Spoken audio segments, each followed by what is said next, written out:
And then kakaliwa na tayo dito guys, papunta dun sa Hacienda Dinaga. Ito ang tanglad doon, dami oh. Oh, Kararayan nga oh. Pasto pala. Ha?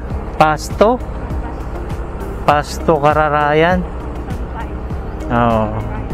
Ah, dito pala tayo sa Pasto Kararayan pala to guys. Yan guys, so straight dito. Ang kalsada dito, straight. Ayan oh. Tuwan-tuwa dito yung mga ano, kamote riders. Yan guys, so ang ganda dito.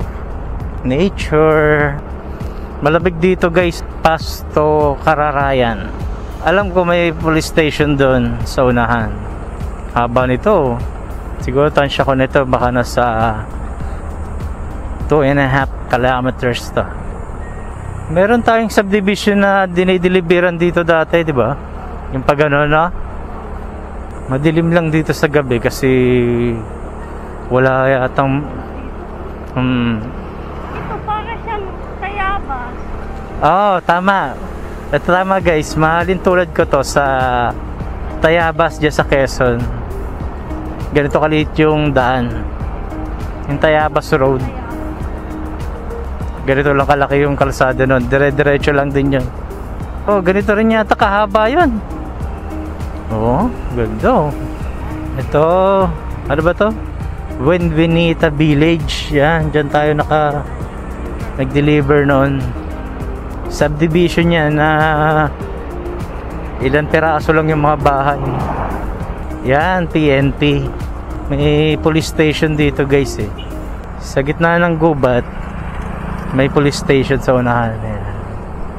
Tapos sa unahan yan, doon na yung Hacienda Dinaga, yung park na nagsarado o resort yata yan, na abandon na siya. Parang abandon na. Dito ang impounding area pala. Impounding area ng mga sasakyan o mga na-aksidente. Ito guys, Hacienda Dinaga. Ito yung last week na nag-video kami ni Mrs. dito. Inikot namin to. Yan, yun yung main gate niya. Nandun yung guard. Yan guys, may mga ano yan dyan oh. Parang mga playground. So ito na siguro yung sakop na siguro to ng Carolina. Ayun na nga, Carolina na. Ano, gaganon tayo? Dito kasi sa Pacul. Ay, Pacul. Ano? Carolina. Papuntang Panikwason. Oo. Oo, Pacul doon. Dito, ano, Panikwason. Oo. Dito sa Panikwason guys, may mga hot spring. Karamihan dito mga resort, swimming pool, tapos mga falls. Marami dito.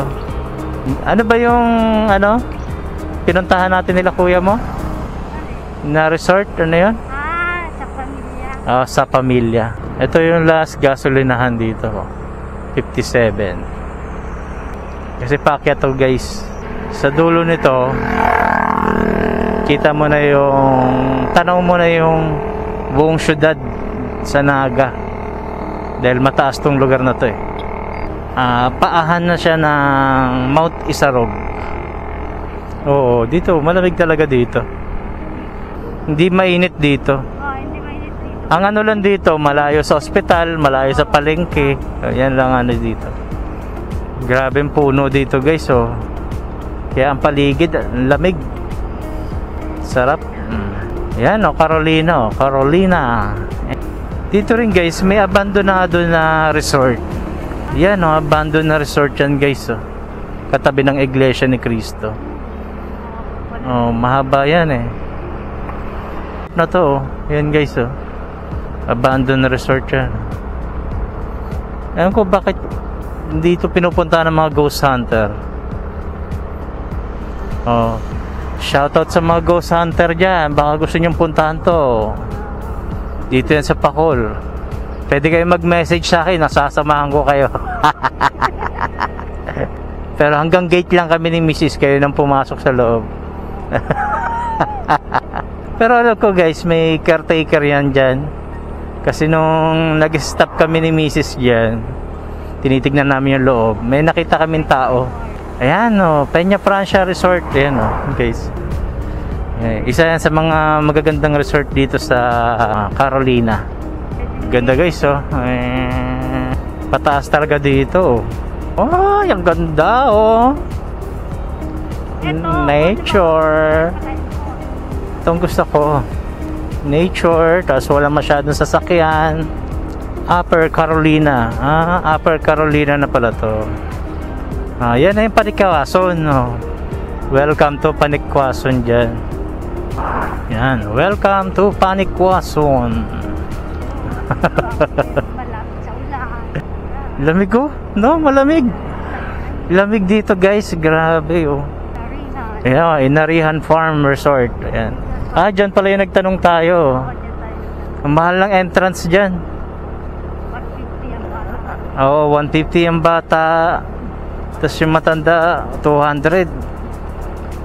Entrance lang yun guys ha. Wala ka pang cottage nun. Tapos ito yung La Familia. Ayan. Dito kami nag-swimming guys last year yata yun. Kasama namin si Bayaw, si Alex, siya may-ari ng Sophia, tapos sila Ate Tet, si KD, buong pamilya ni Bayaw, ni Alex, sila Ate Dax, mga bata, sila Alexa, Pia. Wala pa si Matmat no, no? Oo, wala pa si Matmat. Hanggang doon kami sa may hot spring guys. Pwede sana natin puntahan yung hot spring, kaso may entrance kasi. Wala naman tayong pera.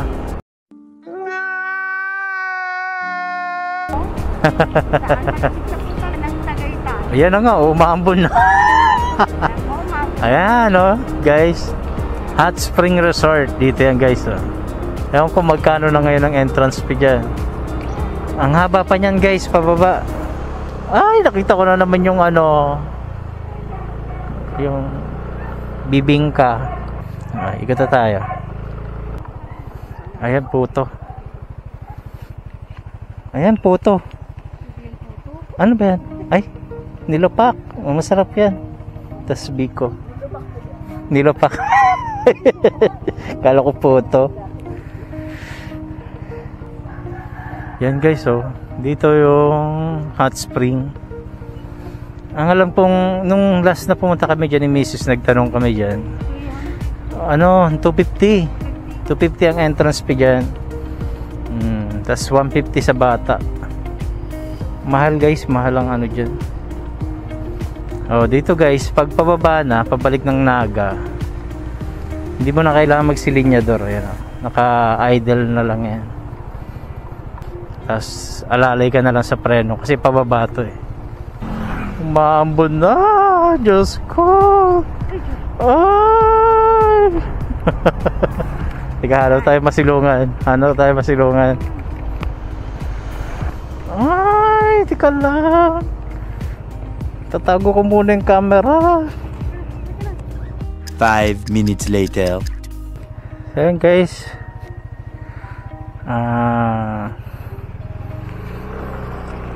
buti hindi natuloy yung ulan.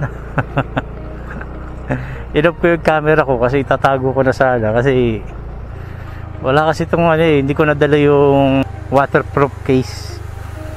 Kung hindi lang maulap guys, kita dyan yung syudad ng Naga sa baba, overlooking.